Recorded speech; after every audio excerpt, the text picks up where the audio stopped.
हमारे साथ civil lines से नवनिर्वाचित विधायक गोपाल शर्मा जी हैं। सर, बहुत बहुत स्वागत है आपका। मेरा पहला सवाल आपसे ये है कि क्या वो 5 मुद्दे होंगे, कौन सी ऐसी प्राथमिकताएं हैं आपकी जिनको आप सिविल लाइंस के लिए 100 दिनों के अंदर हल करना चाहेंगे? देखिए, 100 दिनों के लिए तो कुछ नहीं कहा जा सकता,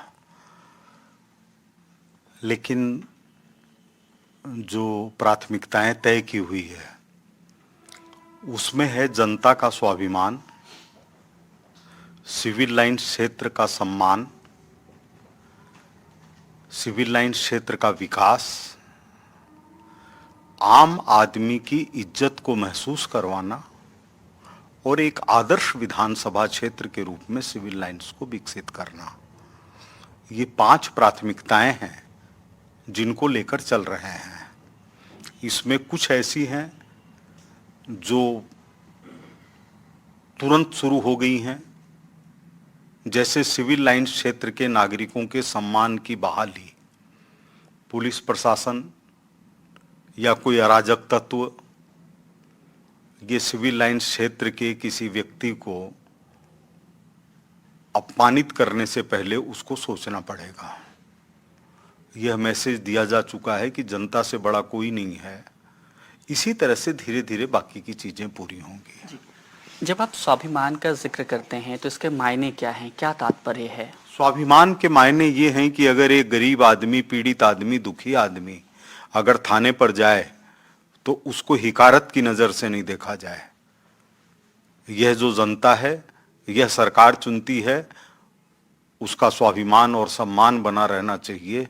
यह है इसका अर्थ। जी, विकास के जो काम हैं उनमें कौन कौन से ऐसे मुद्दे हैं जिन पर काम करना आप प्राथमिक रूप से चाहेंगे? देखिए, विकास तो हुआ ही नहीं है। सिविल लाइन क्षेत्र के अंदर हम जाएंगे तो हमको पता चलेगा कि 2 तरह का भारत यहां पर है।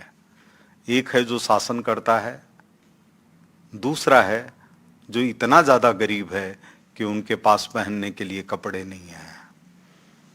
तो इस बात को पहुंचाएंगे और इसका समाधान निकालेंगे। ये आपका आरोप है कि विकास हुआ नहीं है, और कच्ची बस्तियों का मुद्दा भी जो है यहाँ पे चुनाव में और उससे पहले भी काफ़ी गर्म रहा है। उसके लिए क्या मॉडल अपनाने वाले हैं आप? नहीं, ये मेरा आरोप नहीं है। जैसे हम किसी भी दृष्टि से देखें, सिविल लाइन क्षेत्र के अंदर सबसे बड़ा चौराहा है सोडाला।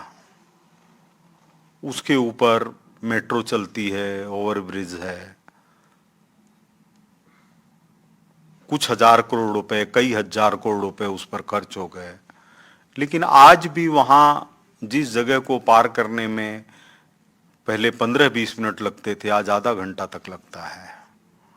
तो हम किस चीज को विकास माने? ऐसे ऐसे घर हैं जो 4-4 फीट नीचे हैं। पानी भर जाता है तो महिलाओं को पता है कि पानी किस तरह निकलेगा तो हम खाना बना के खा सकेंगे। तो मैं ये आरोप वगैरह राजनीति के नजरिए से नहीं कह रहा हूं, मैं जन समस्या के हिसाब से कह रहा हूं। जैसे वहां एक राणा बस्ती है, उनमें बच्चों को पहनने के लिए चप्पल और शर्ट तक नहीं है। ऐसी ही अन्य बस्तियों की हालत है। तो इनका निराकरण करने की कोशिश करेंगे, लग गए हैं।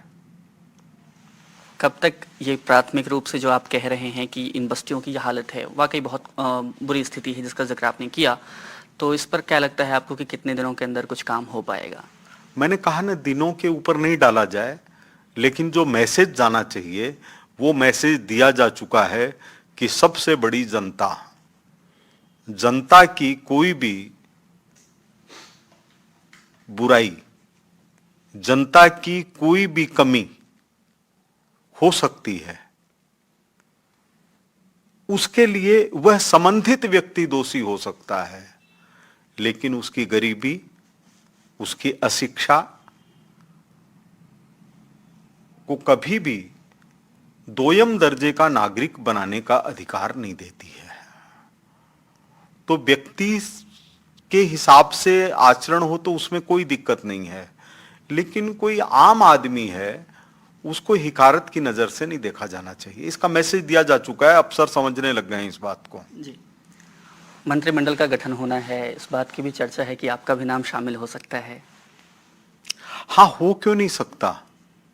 जब एक मूल पात्रता उसके लिए विधायक होना है तो निश्चित रूप से विधायकों की सूची में तो नाम है ही है। लेकिन होना न होना यह पार्टी के वरिष्ठ नेता हमारे आदरणीय मुख्यमंत्री भजनलाल जी ये सब मिलकर के तय करते हैं। तो उसमें जो भी जिम्मेदारी दी जाएगी उसके लिए बिल्कुल पूरी तरह से तत्पर हैं और तैयार हैं।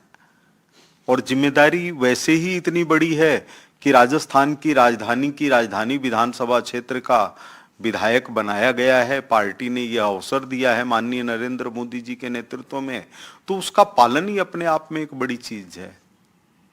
तो हम आपको मंत्री बनते हुए देख सकते हैं? ये कुछ कहा नहीं जा सकता, ये तो पार्टी जानती है और प्रभु जानते हैं।